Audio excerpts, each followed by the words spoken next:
کوشش کروں گی آپ سب کو بھی پسند آئے۔ ناول کا نام ہے نیلم کا مرکر اور اس کو لکھنے والی کا نام ہے دیبا تبسم۔ یہ ایک فرضی کہانی ہے جس کا تعلق کہانیوں کی دنیا سے ہے۔ اس کا کوئی واقعہ، کوئی کردار حقیقی نہیں۔ رات گہری اور سرد تھی۔ موسم سرما کی پہلی بارش تھی۔ ہر سو سناٹے اور خاموشی کا راج تھا۔ بارش صرف برس نہیں رہی تھی بلکہ چھاچ و چھاچ برس رہی تھی، اور اس طوفانی بارش کے خطرے کا ثبوت اس کی بوند بوند کا ترچھا ہونا تھا۔ کڑکتی بجلی گھروں میں بند لوگوں کے بھی دلوں کو کپ کپانے پر مجبور کر رہی تھی۔ آسمان اتنا سیاہ رنگ اور ابر آلود تھا کہ ہر اٹھتی نظر سہم کر زمین پر جم جاتی تھی۔ جہاں اس بارش نے سیلاب کا منظر پیش کر رکھا تھا، ہر بندہ بشر کی زبان پر کلمہ خیر تھا۔ روئے زمین پر دھڑکنے والا ہر دل کپ کپا رہا تھا۔ ایسے ہی منظر میں کچھ حیران کن تھا۔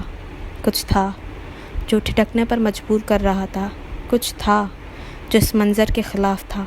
کیا تھا وہ؟ کون تھا وہ جس کے اندر اس ہولناک اور دھڑکتے قلوب کی دھڑکنوں میں ارتعاش پیدا کر دینے والے اس طوفان نے بھی ہلکی سی دہشت قائم نہ کی تھی؟ چلتے ہیں پھر ایسے کرداروں کی دنیا میں جہاں خوف بھی کپ کپاتا ہے، جہاں آنسو بھی اشک بہاتے ہیں، جہاں آہیں بھی سسکتی ہیں، جہاں ایک فرعون کی بادشاہت ہے۔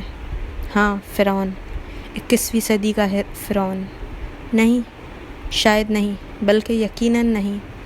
فرعون نے گھر گھر کا بچہ مارا تھا، اور اس نے ہر گھر کا چراغ بجھانے میں کوئی کسر نہ چھوڑی تھی۔ اس نے بچے، عورتیں، جوان، بزرگ کسی کو نہ بخشا تھا۔ وہ بخشنے والوں میں سے تھا ہی نہیں۔ اس حساب سے تو یہ شخص فرعون سے بھی بدتر تھا۔ وہ انسان نہیں تھا، وہ خود کو انسان نہیں کہتا تھا۔ وہ تھا کہ جس کو دیکھ کر چلتے خون کی گردش تھم جائے، جس کو دیکھ کر چلتی نبض رک جائے، جس کو دیکھ کر صرف خوف آئے، دہشت ہو اور روح کپ کپا جائے، جس کے بارے میں اسلامی جمہوریہ پاکستان کی فوج، پولیس اور خفیہ ادارے بھی ثبوت اکٹھے کرنے میں ناکام رہے تھے، مگر پاکستان کے قانونی اداروں میں بھرتی نوجوان کم ہمت نہیں تھے۔ ہر مشن کی ناکامی پر بھی وہ ہمت ہارنے والوں میں سے نہ تھے۔ پاک افواج میں چاہے وہ فضائی ہو یا بحری، پولیس چاہے وہ کسی بھی صوبے کی ہو، یا خفیہ ایجنسیاں جس میں ISI نے اپنا لوہا منوا کر دنیا میں اپنی دھاک بٹھا رکھی تھی، ہر قانون کا محافظ، قوم کا محافظ ہمہ وقت اپنی وردی کا فرض ادا کرنے کو تیار تھا، مگر اب سوائے ناکامی اور شکست کے کچھ حاصل نہ ہوا تھا۔ کڑکڑ بجلی کی چمک نے اس گھپ سے اندھیرے میں ایک لمحے کو روشنی کر دی تھی۔ ایک ہلکی سی چنگاری کی مانند یہ بجلی کڑکی اور اس بوسیدہ عمارت کا زینہ چڑھتے ایک مغرور شخص کے مضبوط لیدر کے جوتوں پر پڑی۔ بالکل سیاہ رنگ کے جوتے۔ اس کی چال سے بھی تکبر، گھمنڈ اور غرور ٹپک رہا تھا۔ وہ اکیلا یہ زینے نہیں طے کر رہا تھا۔ بجلی ایک بار پھر پوری ہولناکی سے کڑکی تھی۔ ایک بار پھر روشنی پیدا ہوئی جو سیدھا اس شخص کے ساتھ گھسیٹے جانے والے ایک کتھئی رنگ کے لباس میں ملبوس نوجوان پر پڑی، جس کی حالت سے بخوبی اندازہ لگایا جا سکتا تھا کہ اس پر چند لمحات قبل بری طرح تشدد کیا گیا ہے۔ اس نوجوان کی شرٹ اس قدر پھٹ چکی تھی کہ اس کا تن ڈھانپنا بھی مشکل ہو رہا تھا۔ اس کی کمر پر گرم لوہے کے آلے سے جیسے کسی نے بے دردی سے نشان ڈال رکھے تھے۔ اس کے جسم پر موجود نشان چیخ چیخ کر اس بات کی گواہی دے رہے تھے کہ اسے لوہے کی زنجیروں سے پیٹا گیا ہے۔ ہونٹ پھٹے پڑے تھے، یہاں تک کہ نچلے لب کا گوشت امنڈ کر منہ سے باہر لٹک رہا تھا۔ ناک سے خون لکیروں کی مانند بہے چلے جا رہا تھا۔ اس کے پیر ننگے تھے، جن کے تلووں پر آبلے پڑے تھے۔ موٹے موٹے دانے پانی سے بھرے پڑے۔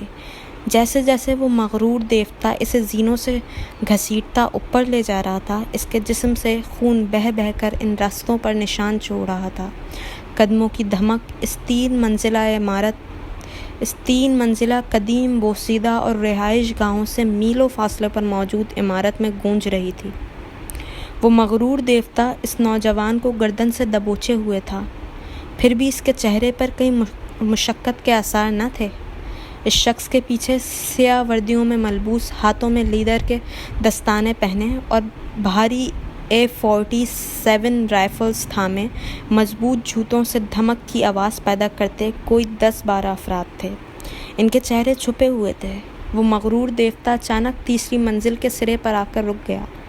بارش اب بھی اپنے تمام تر خطرات سمیت برس رہی تھی، بلکہ پہلے سے بھی زیادہ تیز برس رہی تھی۔ Agent 37 tell your password to open the door۔ اس شخص کی آواز میں روب تھا۔ اس نے بلوٹوتھ ایئر فون اس کے کان میں گھسیٹتے کڑک آواز میں حکم صادر کیا، ایسی کڑک دار آواز کہ بجلی کی کڑک بھی اس کے مقابل مدھم ہو گئی۔ نوجوان نے زور سے نفی میں سر ہلایا۔ اس کی سانس تک اکھڑ رہی تھی، مگر دل میں ایک ہی آواز گونج رہی تھی، اپنے دیس کی مٹی کے لیے اپنے جسم میں موجود خون کی آخری بوند بھی بہا دوں گا۔ یہی عزم تھا اور یہی حوصلہ۔ اس غرور دیوتا نے ایجنٹ 37 کی گردن کے گرد اپنی گرفت اور مضبوط کر لی، اتنی مضبوط کہ اس کے منہ سے خون کے فوارے نکلنے لگے۔ مان اس کی نظر لکڑی کے مضبوط دروازے پر پڑی۔ بوسیدہ عمارت، اتنا نیا اور مضبوط دروازہ۔ وہ شخص مضبوط چال چلتا آگے بڑھا۔ اس دروازے پر فنگر پرنٹ ڈور لاک لگا تھا۔ ایک فاتحانہ مسکراہٹ نے اس کے عنابی ہونٹوں کی تراش میں ہلچل مچائی تھی۔ اس نے نوجوان کو دیکھا، جس کی آنکھوں میں خوف اتر آیا تھا، ایک عجیب سی سوگواری، سب ہار جانے کا دکھ اور غم۔ وہ زور زور سے نفی میں سر ہلانے لگا۔ اس کی حالت پر وہ غرور دیوتا کہکے لگانے لگا، پراسرار کہکے۔ ایسی کھوکھلی آواز، ایسا خالی پن تھا ان کہکوں میں کہ وہاں موجود ہر شخص کو وحشت ہونے لگی۔ پھر اچانک وہ خاموش ہو گیا۔ چہرے پر سنجیدگی چھا گئی، جیسے کالی گھٹا ہو۔ آنکھوں میں خون اتر آیا۔ لہو رنگ آنکھوں سے اس نوجوان کو اندر تک جانچنے کے بعد اس نے اس کا ہاتھ اپنے سفید مضبوط ہاتھوں میں تھام لیا، جس کی پشت پر بھورے رنگ کے بال ہی بال تھے، جن کو دیکھ کر ان ہاتھوں کی سخت گرفت اور مضبوطی کا بخوبی اندازہ لگایا جا سکتا تھا۔ اب وہ اس نوجوان کا ہاتھ فنگر پرنٹ ڈور لاک کی طرف بڑھا رہا تھا۔ ملک کے محافظ کے ہاتھوں میں اتنی سکت نہ تھی کہ اپنی 3 ماہ کی محنت پر پانی پھیرتے اس شخص کو روک سکے۔ آنسو قطرہ قطرہ بہنے لگے۔ اسے اپنی آنے والی دردناک موت نہیں رلا رہی تھی۔ اسے اگر رونے پر کوئی چیز مجبور کر رہی تھی تو وہ ناکامی تھی، شکست تھی۔ وہ ہار گیا تھا۔ وہ اپنے ملک کا دفاع نہ کر سکا تھا۔ وہ اس مٹی کا قرض نہ چکا سکا تھا۔ اس کا انگوٹھا رکھتے ہی ڈیوائس نے اسکین کر لیا اور دروازے کا لاک کھل گیا۔ ساتھ ہی اس کی گردن کو آزاد کر دیا گیا۔ ایک جھٹکے سے چھوڑنے پر وہ بالکل اس کمرے کے وسط میں اوندے منہ گرا تھا، جہاں دروازے والی دیوار کو چھوڑ کر باقی تینوں دیواروں پر جا بجا CCTV مانیٹرز لگے تھے۔ وہ کمرہ مکمل CCTV مانیٹرز روم کا منظر پیش کر رہا تھا۔ اس ہنگامے پر اندر موجود آپریٹر کرسی پر بیٹھا 24 سالہ نوجوان ہڑبڑا کر کھڑا ہوا تھا اور سامنے کھڑے اپنے ملک کے سب سے بڑے دشمن کو دیکھ کر دہل گیا تھا، اور جب نظر یک فرش پر اوندے منہ بے حال پڑے اپنے سینئر ایجنٹ پر پڑی تو اس کا رنگ فک ہو گیا۔ اس کی گردن کی نالی خوف کے مارے ابھرنے لگی تھی۔ اس تیز برسات اور سرد موسم میں بھی اس کو پسینے آنے لگے تھے۔ موت اس کے سر پر کھڑی تھی۔ اس کی گھبراہٹ اور کپکپاہٹ پر سامنے کھڑے پتھریلے تاثرات لیے شخص نے سرد برف جیسی نگاہوں سے اسے تکا تھا، اور پھر ان CCTV مانیٹرز کو دیکھنے لگا، جن پر MS پلازا کے تقریباً ہر روم کی فوٹیج موجود تھی۔ اس نے ہاتھ کچھ بلند کیا اور پھر 4 انگلیوں کو ہلا کر اشارہ کیا۔ اس کے پیچھے کھڑے 10-12 اسلحہ بردار افراد اشارہ ملتے ہی شروع ہو گئے۔ فائرنگ کی آواز سے اس بوسیدہ عمارت کی ہر ایک اینٹ لرز گئی تھی۔ موسلا دار بارش کی آواز میں فائرنگ اور بجلی کے کڑکنے کی آواز بھی شامل تھی۔ منظر مزید ہولناک ہو گیا۔ کمرے میں موجود ہر مانیٹر کی اسکرین کرچی کرچی ہو کر سیمنٹ کے فرش پر بکھر چکی تھی۔ 24 سالہ جونیئر ایجنٹ کانوں پر ہاتھ رکھے دبکا بیٹھا تھا۔ اس کا پورا وجود کانپ رہا تھا۔ شیشے کی کرچیاں اس کے سر اور پیٹھ پر گری تھیں۔ اس مغرور شخص نے پھر اشارہ دیا۔ فائرنگ کی آواز تھم گئی۔ ایک دم خاموشی چھا گئی، ایسی خاموشی کہ سوئی گرنے کی بھی آواز آئے۔ وہ مغرور شخص آہستہ آہستہ مگر مضبوط قدموں سے آگے بڑھنے لگا۔ جونیئر ایجنٹ اور اس کے درمیان ایجنٹ 37 اوندا منہ بے سد پڑا تھا۔ وہ اس کے اوپر ہی قدم جماتا 24 سالہ نوجوان کی طرف بڑھا۔ وہ جیسے ہی ایجنٹ 37 کی گردن اور کمر کے ابھار کے درمیان کھڑا ہوا، خون ابل کر اس کے منہ سے نکلتا فرش کو آلودہ کر گیا۔ اب وہ جونیئر ایجنٹ کے بالکل سر پر کھڑا تھا۔ پھر ہلکے سے جھک کر اس کے بالوں کو مٹھی میں دبوچتے چہرہ اونچا کیا۔ ان آنکھوں سے دیکھتے تھے نا میرے خفیہ کارنامے؟ وہ سرد ٹھہرے لہجے میں گویا ہوا۔ ٹھا کی آواز فضا میں بلند ہوئی۔ اس نے ایک ایک بلٹ اس کی دونوں آنکھوں میں اتار دی، پھر اس کے بال چھوڑ کر پلٹا اور ایجنٹ 37 کے پاس آ کر رکا۔ جوتے کی نوک سے اس کے اوندھے پڑے وجود کو سیدھا کیا۔ 1 2 3 وہ فائر کرتا رہا، یہاں تک کہ ایجنٹ 37 کا پورا سینہ گولیوں سے چھلنی ہو گیا۔ بڑے بڑے گول دائرے نما سوراخ اس کی چھاتی پر ظاہر ہونے لگے تھے۔ تم نے غلطی کی ایجنٹ 37، مجھے انسان سمجھے تھے۔ میں انسان نہیں ہوں، درندہ ہوں، درندہ، تم لوگوں کے خون کا پیاسا۔ وہ پنجوں کے بل بیٹھا، اس کے مردہ وجود کو نفرت سے دیکھتے دانت پیس کر گویا ہوا۔ میں تم انسانوں کے دل چیر کر رکھنے کا حوصلہ رکھتا ہوں، اور تم مجھ سے کھیلنے چلے تھے۔ اس نے ایجنٹ 37 کے سوراخوں سے ابھرے سینوں پر زور سے ہاتھ مارا۔ وہ چھل کر پھر ڈہ گیا۔ اس نے 2-3 سوراخوں میں شہادت کی انگلی ڈال کر کھینچ لی۔ اس کے آس پاس تمام گن مین ویسے ہی روبوٹ کی طرح کھڑے تھے۔ جب انگلی خون سے مکمل بھر گئی تو اس نے سیمنٹ کے یک ٹھنڈے فرش پر M لکھا اور پھر انگلی اس کے سینے میں گھسا کر ترکی اور تھوڑے فاصلے پر A کے ساتھ Z لکھا اور دھیرے سے ہونٹوں کو جنبش دی۔ مہناج ازدحاق، دنیا مجھے MS کے نام سے جانتی ہے۔ ایک بے ہنگام کہکا لگا کر وہ فاتحانہ مسکراہٹ لیے وہاں سے نکلنے لگا۔ اس کی چال میں اب کی بار سرشاری کی کیفیت بھی شامل تھی۔ وہ عمارت کے آخری سرے پر پہنچا تھا جب ایک گن مین وہاں پہلے سے اس کے لیے چھتری لیے کھڑا تھا۔ سامنے سڑک پر اندھیرا ہی اندھیرا تھا۔ بجلی کڑکی اور سڑک کا منظر واضح صاف نظر آیا۔ جہاں ایک لمبی قطار میں 4 اسلحہ بردار گاڑیاں کھڑی تھیں، ایک سب سے آگے بلیک چمچماتی پراڈو تھی، وہاں 4-5 اسلحہ بردار اور بھی کھڑے تھے۔ اگلے ہی لمحے تمام گاڑیاں ایک ہی سیدھ میں چل پڑیں۔ سڑک پر کھڑا بارش کا پانی ان کے پہیوں سے اچھلتے دور دور تک گر رہا تھا، جس کا شور وقتی تھا۔ قدیم عمارت میں 2 لاشیں بے یار و مددگار پڑی تھیں۔ منظر بدلتا ہے، بارش شراب عرش ہے یہ سوچ کر عدم، بارش کے سب حروف کو الٹا کے پی گیا۔ یا الہی خیر ہو میرے مولا، بس اپنی رحمت کی برسا۔ سائیکا نے کھڑ کھڑ کی آواز پیدا کرتے کھڑکی کے دونوں پٹ تھام کر زور سے کھینچتے بند کیے۔ کمرے میں پھیلی LED بلب کی روشنی موسم کی دہشت کو کچھ حد تک کم کر رہی تھی۔ درمیانی سا کمرہ جس کی دیواروں پر جا بجا مختلف قسم کے چارٹس اور کارڈز لگے تھے۔ ایک پوری دیوار عجیب و غریب اقسام کے پتھروں کی تصویروں سے بھری پڑی تھی۔ ایک کونے پر چھوٹا سا بیڈ تھا، اس کے ساتھ والی دیوار کے ساتھ الماری، رائٹنگ ڈیسک اور ایک بک شیلف تھا جس میں نصف سے زائد اردو ادب بھرا پڑا تھا، اور اس میں بھی زیادہ تر سفر نامے جن میں ابن انشا کے چلتے ہو تو چین کو چلیے، دنیا گول ہے، نگری نگری، پھیرا مسافر اور دیگر ادبا کے بھی شامل تھے۔ کچھ اردو کے مشہور ناول پڑے تھے، جن میں اردو ادب کا پہلا ناول ڈپٹی نذیر احمد کا میرات العروس تھا، اور عبدالحلیم شرر کے تاریخی ناول مرزا ہادی رسوا کا امرو جان، عزیز احمد کے خون، مرر، آگ، شبنم اور گریز شامل تھے۔ غرض یہ کہ اس بک شیلف کے مالک کا ذوق قابل دید تھا۔ اس کے ساتھ والی دیوار سے ملحق دروازہ اٹیچ واش روم تھا۔ گڑیا اٹھ جاؤ، اب بابا جان کھانے پر بلا رہے ہیں۔ دادو بھی انتظار کر رہی ہیں۔ سائقہ نے چھوٹے سے بیڈ کے وسط میں کمبل میں دب کے وجود کو ہلایا اور خود بھی اس کے برابر آ بیٹھی۔ آپی پلیز ابھی نہ اٹھاؤ، ہم نے نہیں کھانا۔ وہ وجود ٹس سے مس نہ ہوا، کمبل ابھی بھی اس کے چہرے پر تھا۔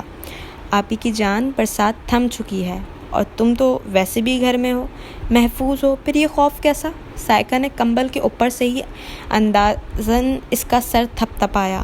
خوف نہیں تو؟ اس نے ہلکے سے کمبل کو دونوں مٹھیوں میں جکڑ کر سرکایا۔ اس کی گول بادامی ساخت لیے ہلکے سبز رنگ کی آنکھیں، جن پر گھنی خمار سیاہ پلکیں پردہ کیے ہوئے تھیں، کمبل سے جھانکنے لگیں۔ اب وہ اٹھ کر اپنے سرہانے بیٹھی سائقہ پر جم گئی تھیں۔ ہم خوفزدہ تو نہیں ہیں؟ آپ تو جانتی ہیں نیلم بہت بہادر ہے۔ اس کی بات پر سائقہ کے ہونٹ ہولے سے مسکرائے۔ اگر خوفزدہ نہیں ہو تو نکلو باہر، شاباش ہری اپ، سائقہ نے کہتے ہوئے کمبل کھینچا۔ اس کی چھوٹی سی لال ہوتی ناک، جس میں گولڈ کی نوز پن چمک رہی تھی، اب صاف دکھنے لگی تھی۔ نہیں آپی، مت کریں تنگ، ہم نے نہیں جانا باہر۔ وہ وجود پھر سے کمبل کو کھینچنے لگا، مگر سائقہ کے ایک اور جھٹکے سے اس کا پورا چہرہ باہر نکل آیا۔ آتشی رنگ کے بھرے بھرے ہونٹ، جن کے کنارے کچھ گہرے رنگ کے تھے، روئی جیسے گال بھی گلابی اور لال رنگ کی آمیزش کا حسین امتزاج پیش کر رہے تھے۔ اس کا چاند کی چاندنی کی طرح جگمگاتا رنگ ہر دیکھنے والی آنکھ کو خیرہ کر دینے کی صلاحیت رکھتا تھا۔ ہم تمہاری آپی ہیں گڑیا، اچھے سے جانتے ہیں تم بارش سے، بجلی کے کڑکڑانے سے کتنی خوفزدہ ہو جاتی ہو۔ جب تک میں زبردستی گھسیٹ کر ڈائننگ ٹیبل پر نہ لے کر جاؤں، تم کو تو توفیق نہیں ہوتی کمبل سے نکلنے کی۔ سائقہ نے ایک جھٹکے سے اب پورا کمبل کھینچ لیا تھا۔ آپی! وہ چیختی ہوئی اٹھ بیٹھی۔ اس کے کمر سے بھی نیچے جاتے سنہری رنگ کے گھنگریالے بال پورے وجود کے آس پاس بکھر کر پردہ سا کر گئے تھے۔ بلا شبہ وہ قیامت خیز حسن کی مالک تھی۔ ایسا لگتا تھا کہ کائنات کے حسن کا ایک وسیع حصہ قدرت نے اس کے وجود میں منتقل کر دیا تھا۔ صنف مخالف کا کیا کہنا، ہم صنف نازک بھی اس کا حسن دیکھتی ساخت رہ جاتی تھیں۔ اے نیلم چپ کر، کیوں چلاتی ہے اپنی ماں جیسی بہن پر؟ دادو نہ جانے کب اپنی لاٹھی تھامے آن دھمکی۔ اف دادو، میں کب چلا رہی ہوں، اتنے آرام سے تو بولی ہوں، اس نے کھسیانی سی ہو کر کہا۔ ارے شرم کر، اتنی سی تو ہے، دادی نے ہاتھ سے اشارہ کرتے کہا۔ بات مکمل ہونے سے پہلے ہی نیلم اپنی عادت سے مجبور پھر بول اٹھی۔ اتنے سے تھے ہم دادو کی طرح اشارہ کرتے جب مما چل بسیں۔ بابا نے ہماری وجہ سے دوسری شادی نہیں کی اور آپی نے ہمیں ننھے ہاتھوں سے پرورش کر کے آج 17 برس 5 ماہ کا کر دیا ہے۔ اور بھی کچھ کہتی ہیں آپ؟ ہاں یاد آیا، اتنا کچھ کرنے کے بعد بھی تو نے پیار سے بات کرنا نہیں سیکھا۔ دیکھیں دادو، آپ کی لائنز حفظ ہو گئی ہیں نیلم ابرار کو۔ اس نے داد وصول کرنے والے انداز میں فرضی کالر جھاڑے، جبکہ دادو کا منہ کھلا کا کھلا رہ گیا۔ دادو چھوڑیں اسے، آپ باہر چلیں، رزق کو انتظار نہیں کرواتے، اور گڑیا تم بھی چلو۔ سائقہ نے آہستگی سے دادو کو بازو سے تھام کر جاتے کہا، جب وہ پھر پلٹی۔ یہ چگی تبدیل کر کے آنا، توبہ توبہ، کیا واہیات لباس پہنتی ہے آج کل کی نوجوان نسل، کون سکھائے ان کو تمیز تہذیب؟ ارے عورت کی تو شان ہی مکمل لباس میں ہوتی ہے، دادو تعصب سے کہتی، ایک ملامتی نظر بیبی پنک کلر کی نائٹ ڈریس میں ملبوس لاپرواہ سی نیلم پر ڈالتی بڑبڑاتی ہوئی کمرے سے نکل گئی۔ پورا لباس ہم کہاں سے ننگے ہو رہے ہیں؟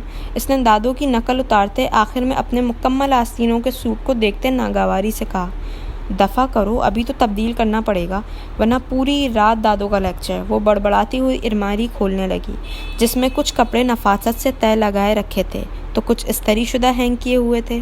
یہ سب سائقہ کا ہی سگڑاپا تھا۔ اپنے لیے مناسب آرام دہ لباس منتخب کر کے وہ اٹیچ واش روم میں گھس گئی۔ ایجنٹ 37 ہمارا تیسرا ساتھی تھا، جس نے اس مشن کے لیے جان کی بازی لگا دی، اپنی حیات کی قربانی دی، اپنے وطن کی مٹی کے لیے خون بہا دیا ہے اس نے۔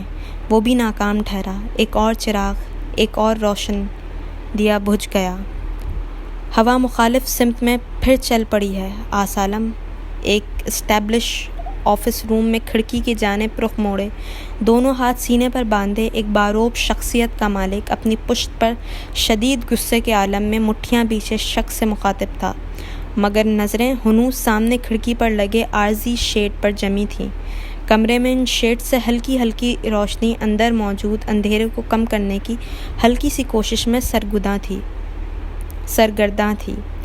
میں نے کہا تھا سر، اب میدان میں اترنے کی باری میری ہے، مگر آپ نے تیسری جان بھی پچھلے 12 سال کے مشن پر لگا دی، مگر نتیجہ وہی نکلا۔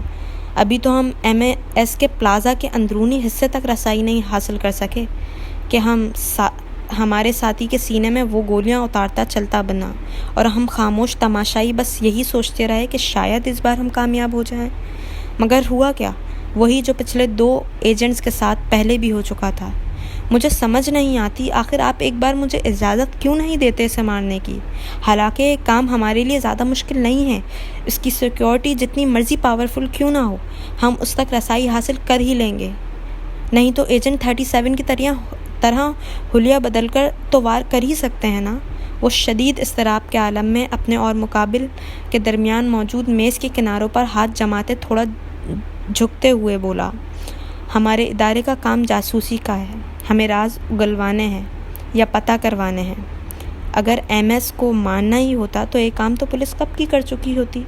اس کے لیے آرمی کو سہارے کی ضرورت نہیں تھی آس، اور یہ بات تو تم بھی جانتے ہو کہ جیسے ہی MS نے آخری سانس لیا، سارے راز اس کے ساتھ ہی دفن ہو جائیں گے اور ہم ہاتھ ملتے رہ جائیں گے۔ سوالات بھی ویسے ہی بغیر جوابات حاصل کیے ہمارے منہ پر تماچے ماریں گے۔ پاکستان کی جامعات، کالجز تک ڈرگز، ہیروئن، کوکین، آئس، یہ منشیات کیسے پہنچتی ہے؟ تمہیں پتہ ہے پچھلے 10 سال میں 60,000 افراد دہشت گردی، جبکہ اس سے 4 گنا زیادہ افراد ہر سال منشیات کے استعمال کی باعث اپنی جانوں سے ہاتھ دھو بیٹھتے ہیں۔ تقریباً ہر سال 2.5 لاکھ بندہ اس زہر کی وجہ سے مر رہا ہے، اور اس کے پیچھے کس کا ہاتھ ہے؟ مہناز ازداق کا، اور اس کی جڑیں تو سعودیہ، امریکہ اور بھارت تک پھیل چکی ہیں۔ کچھ دن قبل ایک منشیات کے اسمگلر کو سعودیہ میں پکڑے جانے پر 22 لاکھ جرمانے کے ساتھ عمر قید کی سزا سنائی گئی، مگر اس نے اپنی جڑوں کا ذکر تک نہیں کیا۔ اس کی پشت پناہی کس نے کی؟ MS نے، مگر نام تک نہ آیا اس کا۔ کیوں؟ میری بات سمجھو آس، اس سب کو روکنے کے لیے ہمیں اس کے تمام راز چاہیے، ورنہ MS کی موت کے بعد بھی یہ سلسلہ چلتا رہے گا۔ اس کو روکنے کے لیے اس کی جڑ مہناز ازداق کو کاٹنا پڑے گا، اور یہ کوئی آسان کام نہیں ہے۔ وہ تو میلوں کے فاصلے سے دشمن کی بو سونگھ لیتا ہے۔ وہ مڑے اور خاموشی سے میز کے کناروں پر ہاتھ ٹکائے، دانت پر دانت جمائے، ضبط سے ان کی بات سنتے آس کو دیکھنے لگے، جس کی سیاہ فوجی کٹ ہیئر اسٹائل پر ونڈ شیڈ سے آتی روشنی کی لکیر پڑ رہی تھی۔ Sir, give me one chance, I want to prove myself.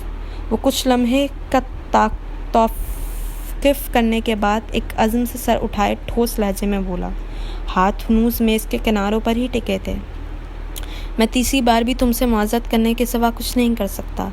وہ تحمل سے چیر گھسیٹ کر بیٹھتے گویا ہوئے۔ آس کا چہرہ بالکل ان کے مقابل آ گیا، جس کے ماتھے پر بے شمار شکنوں کا جال بنا ہوا تھا۔ آخر کیوں آپ میرے ساتھ یہ ناانصافی کر رہے ہیں؟ آخر آپ کیا ثابت کرنا چاہتے ہیں کہ وہ ISI جو 2010 میں دنیا کی بہترین خفیہ ایجنسیوں میں پہلے نمبر پر آئی ہے، جس نے اسرائیل کی موساد، برطانیہ کی MI6، امریکہ کی CIA، چین کی MSS، جرمنی کی BND، روس کی FSB، فرانس کی DJSI، بھارت کی RAW، آسٹریلیا کی AIS کو پیچھے چھوڑ دیا، وہ ایک MS کو نہیں پکڑ سکتی؟ اس کا لہجہ جرح کرتا ہوا تھا۔ نہیں آس، میں یہ کہنا نہیں چاہتا ہوں کہ وہ ISI، جو صرف پاکستان کی ہی نہیں بلکہ عالم اسلام کے ملکوں کے انٹرنل سیکیورٹی کو ٹریننگ دینے والی ایجنسی ہے۔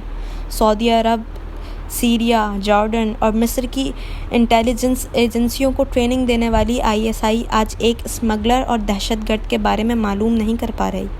حالانکہ MS کے پاس سعودیہ کی نیشنلٹی بھی ہے، وہ 10 سال سے زائد عرصہ سعودیہ میں رہ چکا ہے، اس طرح ادھر کی سرزمین پر بھی اس کے قدم جم چکے ہیں، مگر سعودی ریاست جڑوں تک پہنچنے کے بجائے شاخیں توڑ رہی ہے، اور میں یہ بے وقوفی نہیں کر سکتا۔ میں اس ایجنسی کا سربراہ ہوں، تم مجھ سے جرا نہیں کر سکتے آس عالم۔ آخر میں ان کے لہجے میں سختی آ چکی تھی۔ آس نے سختی سے ہونٹ کاٹتے چہرہ ہلکے سے موڑ لیا، پھر سر کو جھٹک کر جیسے کوئی سوچ دماغ کی سطح سے جھٹکی تھی۔ سر، آپ یہ مشن میرے حوالے کر دیں، میں کوشش کرنا چاہتا ہوں۔ مجھے سمجھ نہیں آ رہا، آخر آپ جونیئرز کو موقع دے چکے ہیں مگر مجھے کیوں روک رہے ہیں؟ وہ جھنجھلاتے ہوئے بولا۔ تم مجھے بے خبر سمجھتے ہو آس، مگر میں باخبر ہوں تمہارے اس ضد اور گزارش کے راز سے۔ ملک کی آڑ میں اپنی دشمنی نکالنا چاہتے ہو؟ ان کے کاٹدار لہجے پر اس کے دماغ کی رگیں تن گئیں، مٹھیاں اتنی زور سے بھیچلیں کہ گندمی رنگت والے مضبوط بازوؤں کی نسیں ابھر کر نظر آنے لگیں۔ آپ الزام تراشی کر رہے ہیں؟ ضبط سے بولنے کی کوشش میں بھی اس کی آواز میں ہلکی سی قرراہٹ نمایاں تھی۔ الزام تراشی؟ 20 ستمبر 2008 میں اسلام آباد کے میرٹ ہوٹل میں جو ٹرک کے ذریعے بلاسٹ ہوا تھا، اس میں جان بحق ہونے والے 55 افراد میں تمہارے والدین بھی شامل تھے۔ پولیس نے 3 افراد کو اغوا کیا، مگر کوئی ثبوت ان کے خلاف نہ ملنے پر چھوڑ دیا گیا۔ ایسے میں ایک بندہ MS کی گینگ کا تھا، جس کو بعد میں PIA کی لندن جانے والی پرواز میں 20 کلو ہیروئن کے ساتھ پکڑ لیا گیا تھا، جس سے MS پر تمہیں صاف یقین ہو گیا اور تم نے اپنے ماں باپ کی موت کے بعد سے ہی آرمی جوائن کی، اور پھر پچھلے 5 سال میں ISI کا حصہ بن گئے تاکہ دہشت گردی کا خاتمہ کر سکو اور MS سے اپنے والدین کی موت کا بدلہ لے سکو۔ 19-20 کے فرق کے علاوہ تمام حقیقت ہے۔ Am I right؟